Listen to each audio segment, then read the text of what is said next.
нахожусь в Западной Африке, страна Сьерра-Леон, город Фритаун, и это и есть столица этой страны. Я здесь уже второй раз. Первый раз я был здесь 2 года назад, немножко с другой командой, немножко с другой целью и снимал про это видео. Если вы собираетесь смотреть это видео, то я рекомендую вам посмотреть видео, которое я снимал 2 года назад. И ссылка на это видео есть в описании. Рекомендую к просмотру. Там, конечно, нет у меня, но четко понятна цель той поездки. Так, моя подсказка. И сразу же я хочу рассказать о том, как добраться в Сьерра-Леон сейчас, во время пандемии. Потому что сейчас 21 год, пандемия коронавируса продолжается, и просто так взять билеты и куда-то полететь невозможно. Для того, чтобы попасть в Сьерра-Леон, для начала нужно получить визу сюда. Но визу получить было очень просто. Там заполняешь форму на сайте, отправляешь, и через день буквально приходит подтверждение визы. Конечно же, прямых перелетов с Украины не существует, и не единственный, а самый дешевый вариант попасть сюда был это лететь через Брюссель. Но чтобы попасть в Брюссель, тебе нужно заполнить такую анкету, клятву, которая называется Sworn Statement, где ты обещаешь, что ты прилетишь в Брюссель только для транзита и не задержишься здесь больше, чем на 1 день. Почему нужен 1 день? Потому что с Украины летают самолеты в одни дни, а с Брюсселя в Сьерра-Леон в другие дни. И, к сожалению, перелет с Украины в Брюссель тоже был не прямой, был с пересадкой во Франкфурте на 5 часов. И где-то по дороге у нас потерялся один багаж одного из членов нашей команды. И вот сейчас он до сих пор еще не у нас. Мне очень понравилась эта страна в прошлой поездке. Я был до этого в нескольких африканских странах, и они меня совершенно не впечатляли. Почти вся Африка, кроме, конечно же, Саус-Африки, это бедные страны. И когда ты приезжаешь в какую-то бедную страну, местные, когда видят белого человека, то как будто видят мешок с деньгами и возможность с тебя что-то поиметь.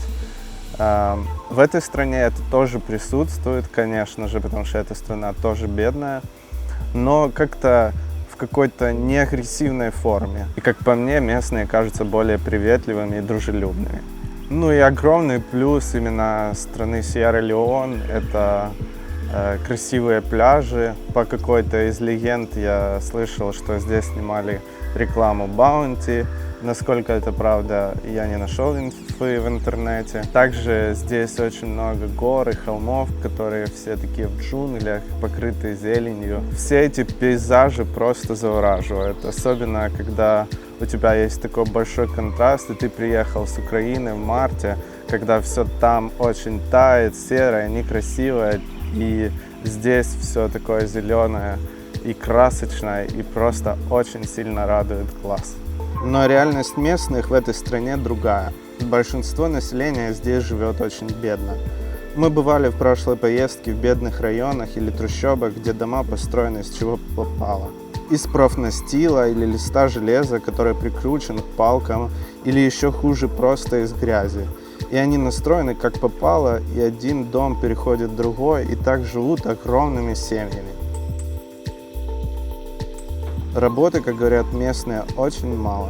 Образование платное, бесплатных школ нет. И поэтому не у всех детей есть возможность получить образование, а в итоге выбраться из этой ямы и жить лучше, чем их родители. Конечно же, причин этому очень много. Развитие этой страны началось еще во время колонизации, но уже в совсем недалеком прошлом ее затормозила гражданская война. Кстати, об этом снят прикольный фильм с участием Леонардо Ди Каприо, который называется «Черный алмаз». Очень рекомендую к просмотру. А еще была эпидемия Эболы в 2013-2015 годах, поэтому эпидемия коронавируса для местных не так пугающая.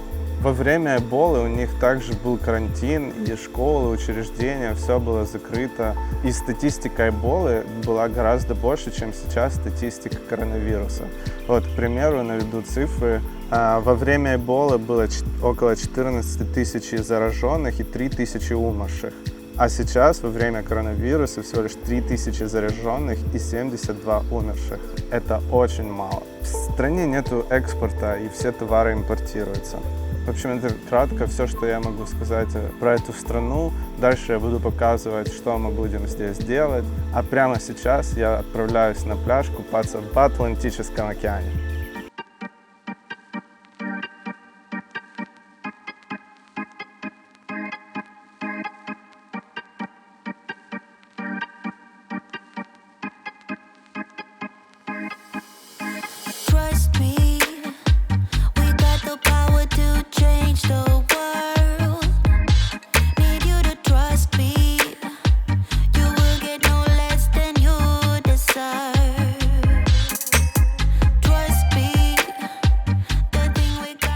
После того, как я покупался в океане, океан, кстати, был очень теплый, вода просто фантастическая. И я увидел, как местные играют в какую-то игру и решил попробовать с ними поиграть в эту игру. С первого раза у меня получилось выиграть, я был очень рад, но я думаю, что они мне поддавались. Когда знакомился вот с этим парнем, I forgot what is your name? Гостин. И Гостин просил у меня денег, потому что у него нет денег для того, чтобы ходить в школу. И он говорит, можешь мне дать? Я говорю, ну вот прямо сейчас не могу. Но вот так вот детишки просят. Конечно, вопрос, на школу это ему нужно или нет. Но это все надо контролировать. Просто так давать деньги я не буду. После того, как мы завершили нашу прогулку на океан, этот парень, который просил у меня денег на школу, сказал, что остается здесь, возле входа в нашу гостиницу, и будет ждать моего фидбэка по поводу нашего с ним бизнеса для школы. Я сказал, что я подумаю, как я могу помочь ему, и дам ответ завтра.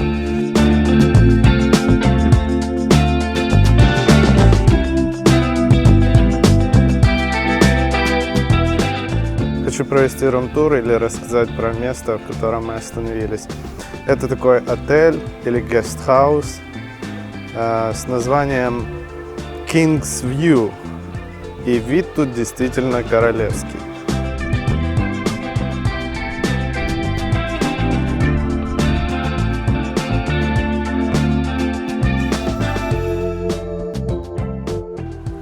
Сам по себе это вот такой двухэтажный домик в таком колоритном месте, вокруг пальмы. Здесь есть на первом этаже кухня. Наши комнаты находятся на втором этаже. Комнаты, здесь живут ребята. Есть еще 2 туалета, но в каждом номере есть свой. Вот такой вот номер с кондиционером, с видом на океан. Через решетки, правда.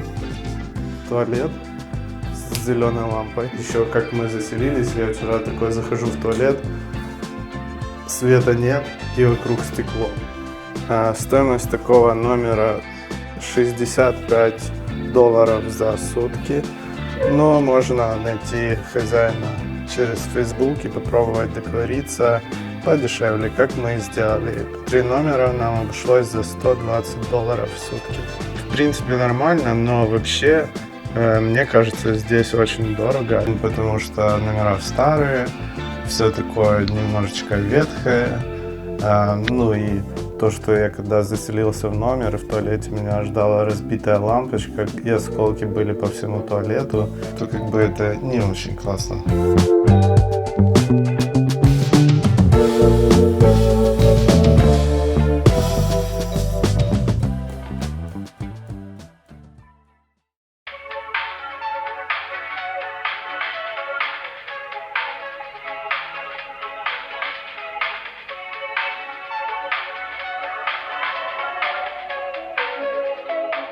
Сейчас мы направляемся на самый популярный пляж Фритауна, который называется River No.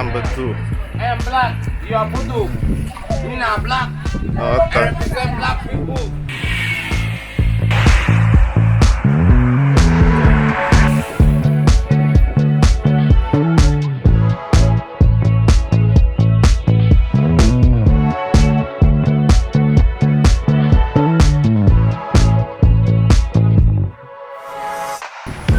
уже находимся на пляже River Number 2. Это самый гламурный пляж в Сьерра-Леон. Вход на этот пляж стоит 10 тысяч леон или $1. Столик снять можно здесь за 80 тысяч леонов, это $8. Почему это самый гламурный пляж? Потому что прийти на этот пляж могут позволить себе только сливки общества Сьерра-Леон, потому что это очень дорого для местных. Но людей здесь достаточно. Сегодня выходной день, воскресенье.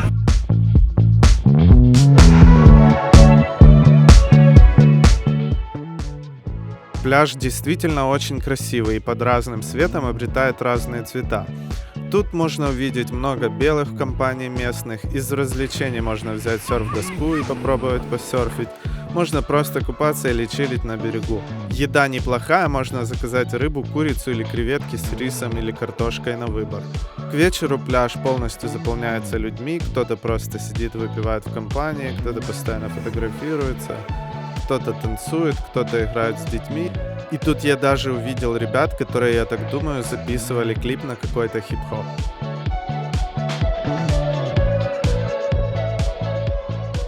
После долгого дня на пляже идти уже не хотелось, и мы воспользовались услугами местного такси тук-тук, или как называют его здесь, КК.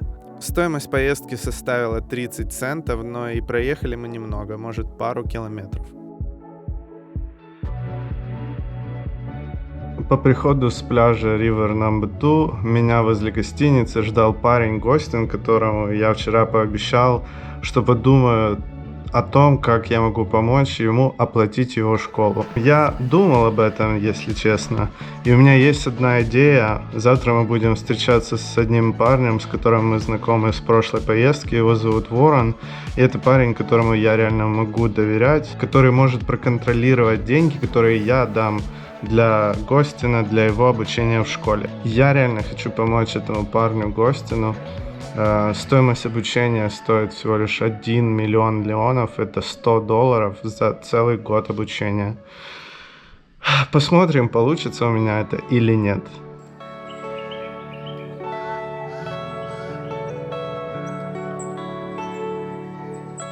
Если вы смотрели видео с нашей прошлой поездки, то вы уже знаете, что мы познакомились с девушкой Флоренс, которая рассказала нам, что она есть основательницей школы в бедном районе Фритауна, которую посещают около 200 детей. Также она рассказала, что школа находится на арендованном участке и что она хочет, в ее сердце есть желание купить участок и построить уже школу на своей земле. По возвращению домой мы решили собрали команду из 20 человек, чтобы вернуться в Сьерра-Леон и помочь Флоренс с переездом и постройке школы на новом участке. Но в 2020 году случился коронавирус, и все стало сложно. Флоренс собиралась купить участок на деньги, полученные от гранта, но грант она так и не получила. Она взяла кредит, но этих денег ей все равно не хватало. Так как мы не могли приехать, а часть денег у нас уже была собрана, мы решили помочь Флоренс с недостающей суммой на покупку участка. Также мы помогли ей с оплатой аренды старого участка, потому что переехать на новый участок до начала учебного сезона они просто не успевали. На сегодняшний день участок куплен и начаты какие-то работы. Мы поедем и посмотрим, что там уже есть, и также посетим старую школу на арендованном участке. Мы встречались с Флоренс и ее семьей в первый день нашего пребывания в Сьерра-Леон. Мы кушали вместе, общались, гуляли, ходили на пляж и купались. Наше жилье в этом отеле было забронировано всего на 3 ночи. Так как оно находится не близко к Фритауну, мы не собирались здесь быть все время. И думали снять жилье подешевле уже в самом Фритауне. Но Флоренс предложила пожить у нее, и мы согласились. Так что сегодня мы переезжаем к Флоренс. Флоренс также привезла нам результаты наших тестов, которые мы сдавали в аэропорту. Они оказались негативные.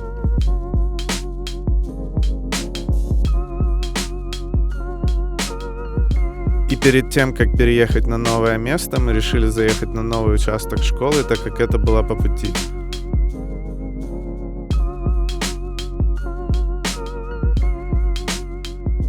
пришли на участок, который новый куплен, и Флоренс нам показывает.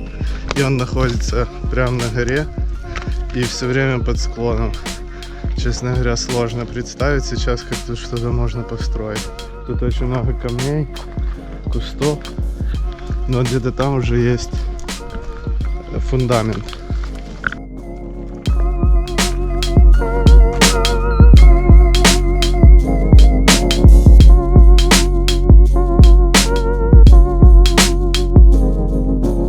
Участок оказался высоко, и он не пологий, а находится под склоном. Вот уже залит какой-то фундамент. Изначально у нас был план такой, что продляется аренда старого участка, и за это время строится школа на новом участке. Сейчас планы поменялись, потому что это Африка. Продлили аренду того старого участка на 3 года. И сейчас вот нужно как можно скорее построить здесь какую-то часть школы. Это будет старшая школа, 5 классов. И за остальные 3 года, пока есть возможность пользоваться старым участком, доделать всю эту территорию. Хочу отметить, что вид с участка открывается реально классный, очень красиво, даже немножко видно океан.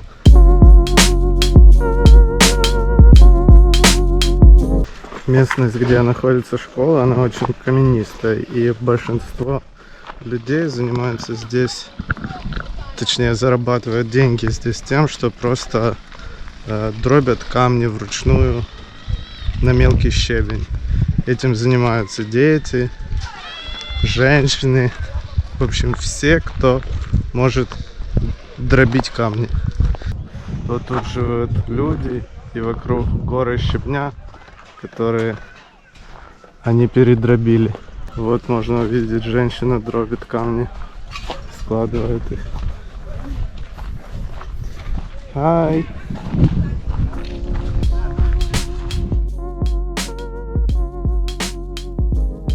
После этого мы поехали заселяться в наш новый дом у Флоренс. Флоренс живет на окраине Фритауна, у нее большой дом, который она арендует. Мы жили на 2-м этаже, она старалась сделать наше проживание у нее дома максимально комфортным, и мы были очень благодарны ей за это.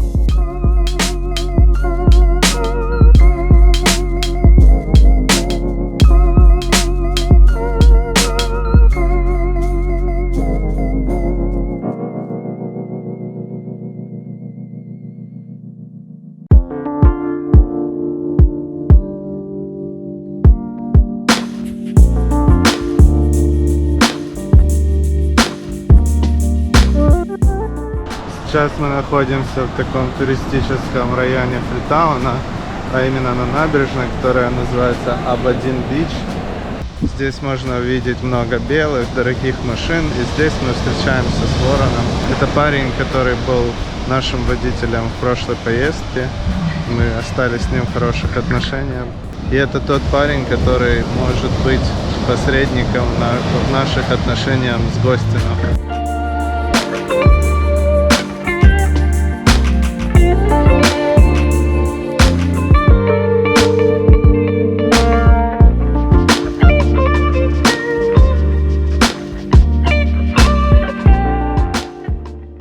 Только что купался в океане, к нам подплыли 2 парня, вон они сидят, это Ибрагим и Асан, и мы просто начали общаться, они рассказали, что они живут здесь, на этом пляже, мать их бросила, они закончили 3 уровня обучения в школе, естественно, у них нету денег на обучение.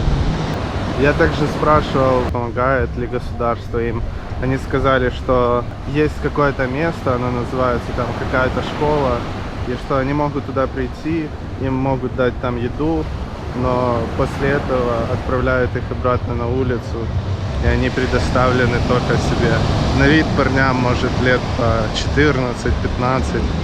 И это, конечно, очень большая боль этой страны, что столько детей брошенных просто и живут на улице. И я думаю, какое у них есть будущее в этой стране.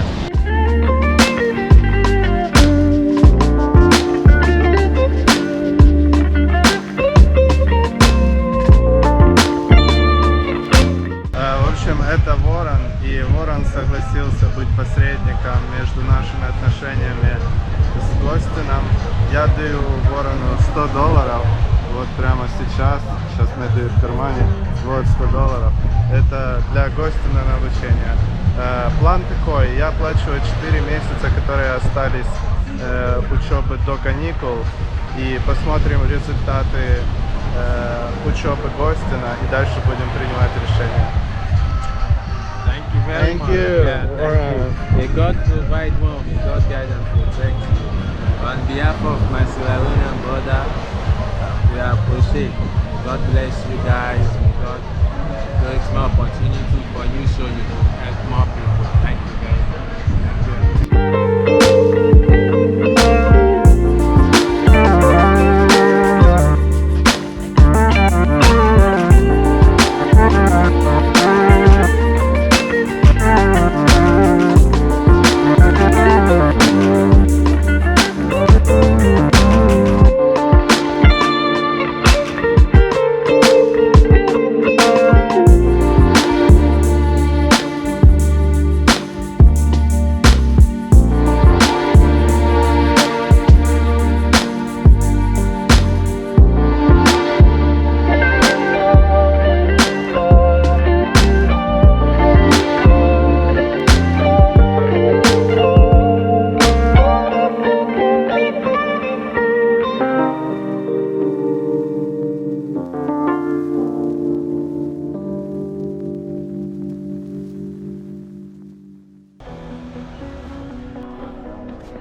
Четвертый день нашего пребывания в Сьерра-Леоне. И сейчас мы отправляемся в старую школу на арендованном участке. Проведаем деток, учителей, пообщаемся, проведем там время. Покажу все.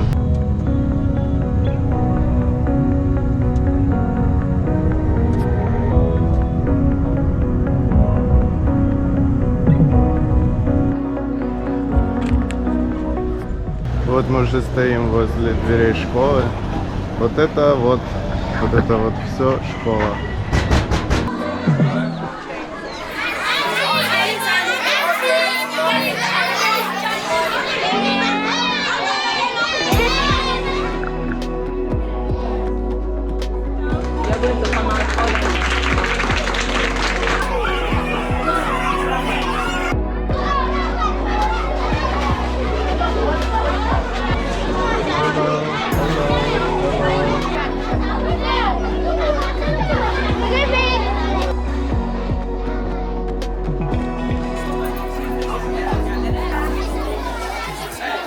So let's sing our welcome song because we want to appreciate them, for their coming in. Okay.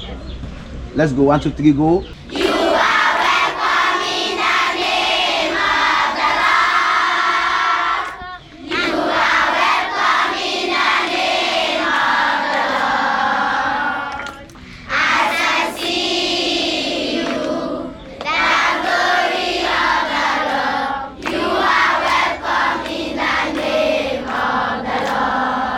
Thank you very much. Как часто мы не ценим то, что имеем. Когда я ходил в школу, мне не нравилось ходить в школу, но моя школа выглядела по-другому. Единственное место, которое было плохо, это был туалет, но я думаю, все равно он был там лучше, чем здесь. Я не знаю, где здесь туалет. Вот так вот выглядит бедная школа в Африке. Классы расположены очень близко друг к другу, просто через перегородку или даже не через перегородку. Зарплата учителей здесь это $25 в месяц. Это ничтожно мало просто. Мы приехали не с пустыми руками, мы подарили каждому ученику тетрадки, ручки, карандаши. И также мы привезли подарок для учителей. Это 1 экстра зарплата каждому. Это совсем чуть-чуть, что мы можем сделать, но даже это для них хорошая поддержка. В школе учатся около 250 детей. Школа платная, и обучение в такой школе стоит $180 в год или $20 в месяц. Конечно, не у всех родителей есть возможность платить за их детей, и 35% детей и их родителей не могут оплачивать обучение в школе. Но они продолжают учиться, и за них платит сама Флоренс. $1600 в год ей нужно платить за детей, родители которых не в состоянии оплачивать обучение их детей. Можно заметить, что в школе мало детей старшего возраста. Почему так? Флоренс сказала, что потому что они не хотят ходить в школу и продолжать учиться.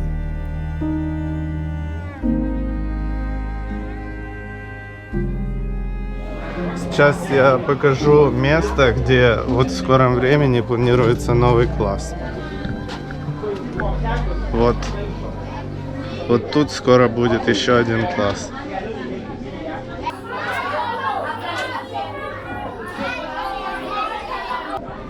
Также решил обойти школу. Интересно, что здесь, может, это как раз и есть туалет.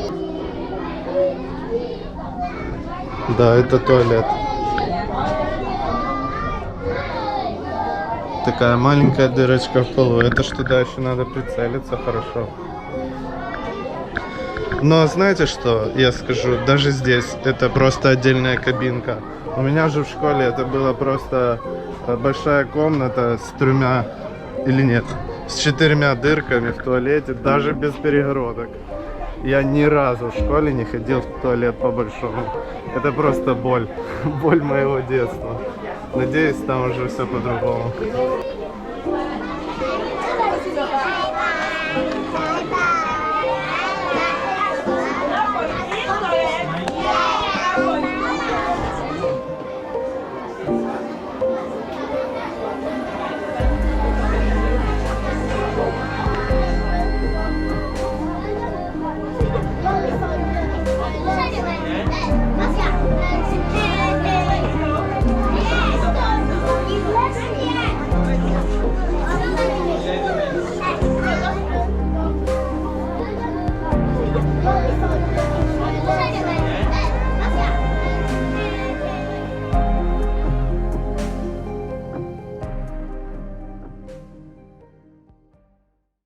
Это предпоследний день нашего пребывания в Сьерра-Леоне. Сегодня мы поедем сдадим тест, который нам нужен для того, чтобы улететь, а также поедем на одно из туристических мест, это остров Банс-Айленд, и посмотрим, что там будет. Мы были в прошлой поездке на острове Банана-Айленд, это было интересно, действительно красивый остров, такой находится весь в джунглях. Ну, посмотрим, что такое Банс-Айленд.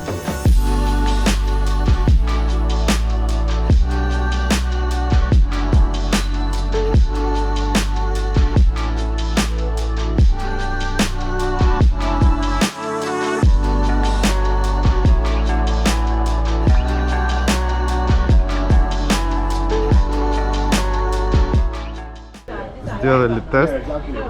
В пятницу будут результаты. Это через 2 дня. Ну, думаю, будет все хорошо.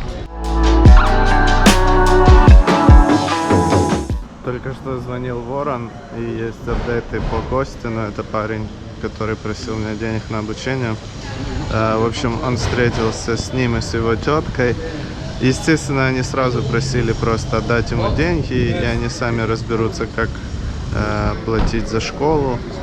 Но я сказал, что он не должен им отдавать деньги, что он должен только сам платить за школу. Потом он начал расспрашивать их про школу.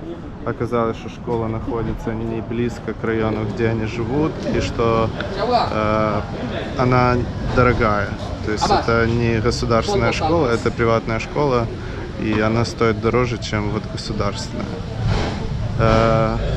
Вот сегодня они пойдут в эту школу, он узнает все и как бы потом позвонит, расскажет, какие есть варианты. Мы сказали ему, что он должен сам принимать решение, как он видит, как лучше израсходовать эти деньги. Вот эти все деньги — это бюджет на его обучение, и если этих денег очень мало, то он должен ему объяснить, что этого недостаточно для того, чтобы гость мог ходить в школу, и нужно выбирать школу подешевле. Сейчас мы уже приехали в порт и будем отправляться на остров.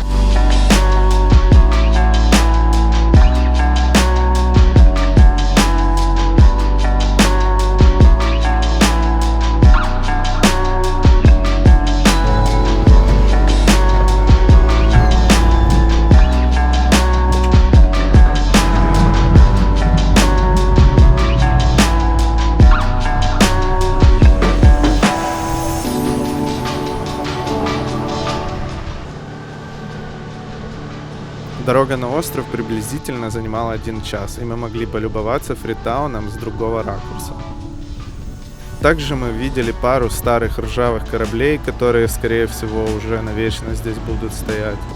И, к нашему большому удивлению, мы увидели пару украинских кораблей с желто-голубыми флагами. Что они тут делают, вообще непонятно. Также проплывали мимо порта Фритаун. Но самое странное, что мы увидели по дороге, это вот этот корабль. Это огромный дизель-генератор, который дает электроэнергию всему Фритауну. Как сказал нам гид, что это единственный источник электроэнергии, его часто не хватает. И тут мы поняли, почему по вечерам постоянно не было света.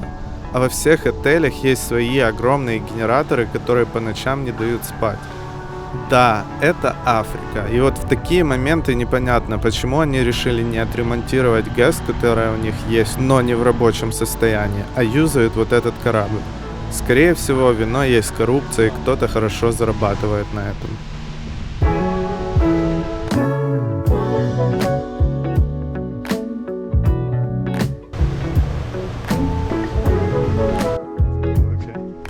Подъезжая к острову, мы увидели руины какого-то форта. И на острове нас ждали немного местных, которым мы должны были что-то пожертвовать. Я так понял, они приплывают на этот остров для того, чтобы следить за порядком.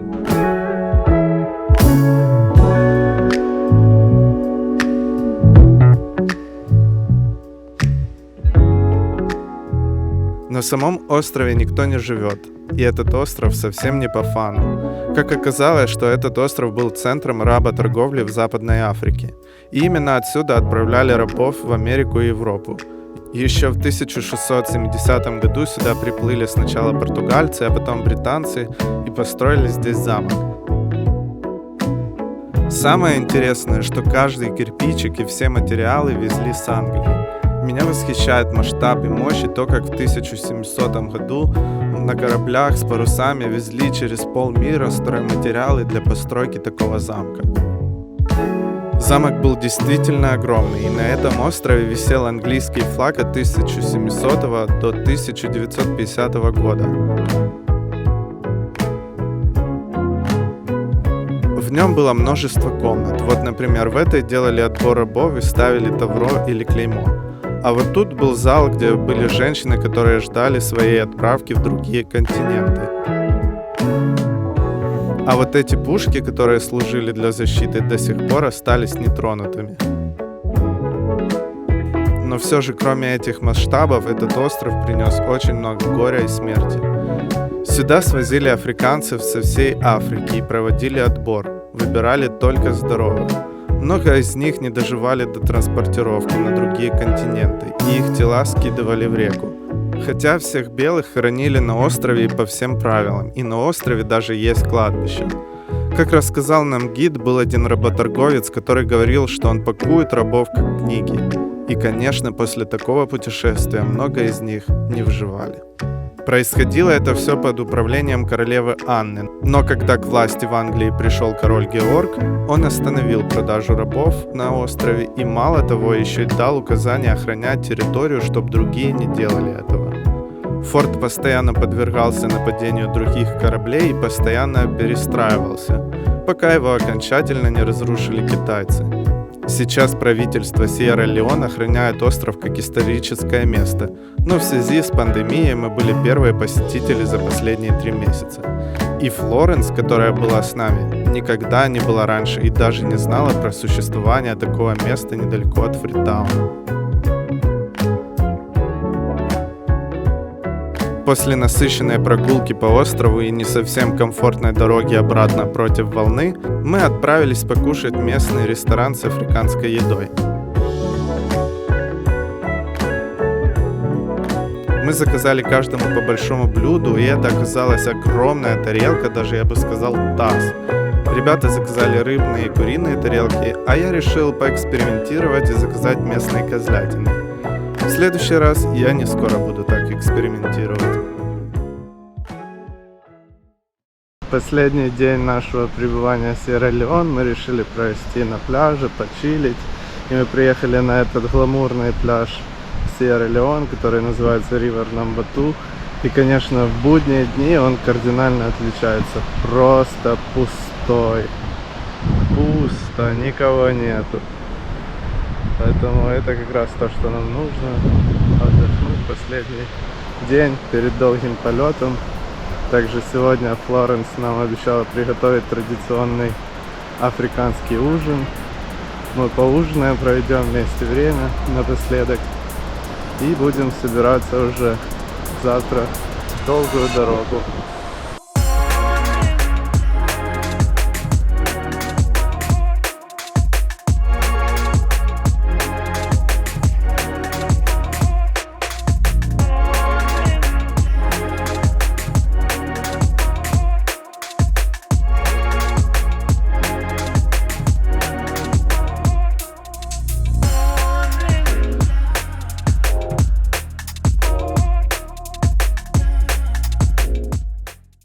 Сегодня у нас обед, ужин, который приготовила Флоренс. Это традиционный рис и еда, которая называется... How it's called, Florence? This is cassava leaves Cassava leaves. and white rice. Да, и белый рис. Это смесь рыбы, козлятины и курятины. Все это приготовлено в какой-то такой траве, и это немножечко острое.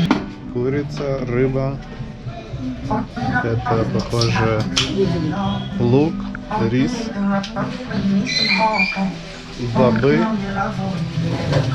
И это, не знаю, что такое. Картошка, бананы жареные и капуста.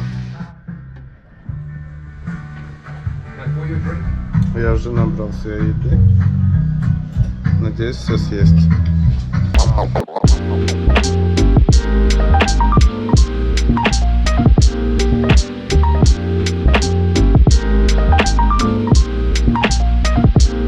Уже почти все поели, все почти было вкусно, кроме вот этой лепешки с подливой, оказалось очень острая.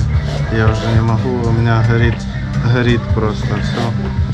Но а так все очень вкусно. Мне понравилось.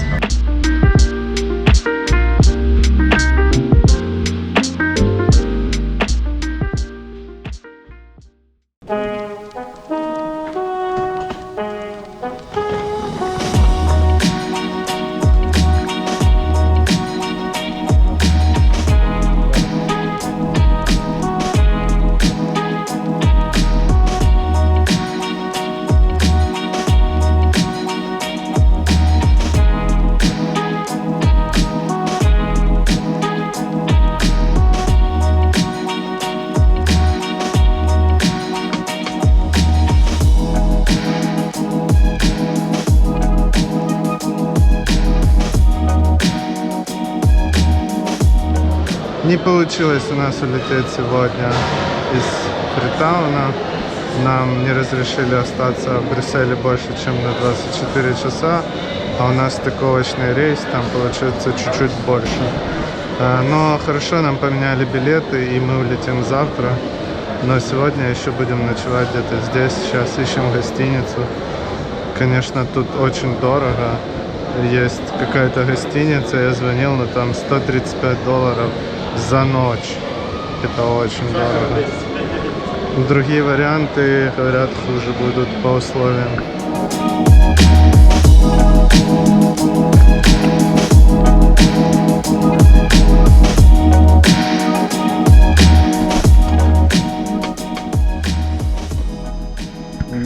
Wow.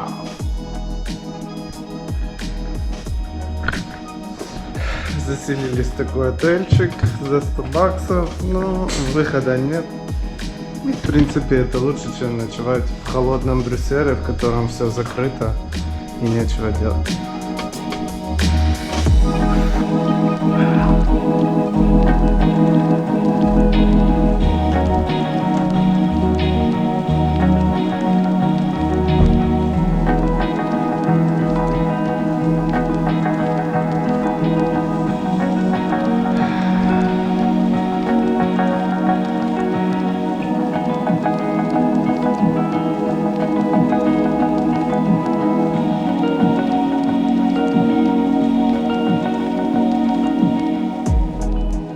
Спасибо правилам Брюсселя, которые запретили въезд нам на 40 часов в их страну и продлили наше пребывание в Сьерра-Леоне на 1 день. Также спасибо Brussels Airlines, которые без проблем поменяли нам вылет на 1 день совершенно бесплатно, без доплат. Мы остановились в очень прикольном месте, называется Тарек Resort. Его основатели — это пара американцев, муж и жена, которые переехали сюда совершенно недавно и вот построили такой вот комплекс с такими прикольными домами. Обслуживание здесь на высшем уровне. Домики построены реально из этой африканской глины, в таком африканском стиле. Но нам рассказали хозяева, что окна они везли из Америки, и части там интерьера тоже привезены прямо из Америки. Отель находится еще в процессе постройки, и хозяева сказали, что они еще не рекламируют здесь проживание, но все равно можно здесь остановиться. Территория отеля очень красивая, много зелени. Из развлечений есть пул, который бильярд, и пул, который бассейн. В общем, проведем здесь этот день и вечером, надеемся, улетим домой.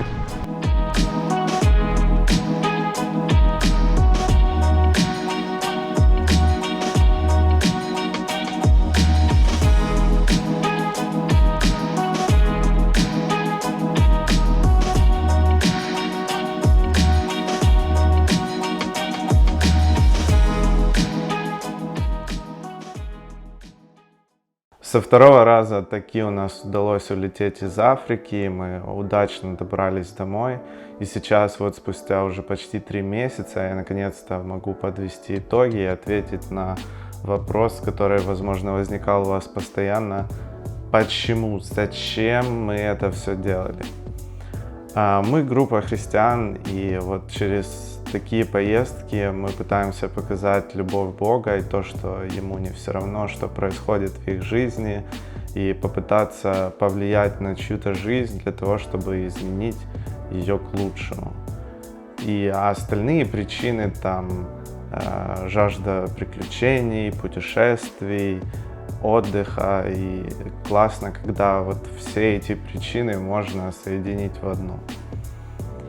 Что касается итогов, то я думаю, поездка была в любом случае плодотворная. Мы узнали, как движутся дела в постройке школы. Надеемся, что скоро мы все-таки увидим стены этой школы и увидим намного больше детей, которые имеют возможность учиться и получать образование в бедном районе Фритауна. Что касается Гостина, Ворон устроил Гостина в школу, оплатил обучение ему на 4 месяца, и вот как раз в этом месяце заканчивается оплата его обучения за школу, и в следующей поездке я хочу встретиться с Гостином или как минимум с Вороном для того, чтобы узнать о его успеваемости в школе и вообще как его жизнь, для того, чтобы понимать, нужно ли продолжать оплачивать его обучение или это гиблое дело. И следующая поездка вот будет очень скоро. Послезавтра мы вылетаем из Украины с частью команды, и часть команды уже там, в Сьерра-Леоне, готовит почву для того, чтобы мы могли приехать и делать какие-то добрые дела и влиять на жизни других людей. Так что подписывайтесь на канал, комментарии, лайки, дизлайки, все приветствуется. Спасибо, что досмотрели это видео до конца, и увидимся в следующих сериях.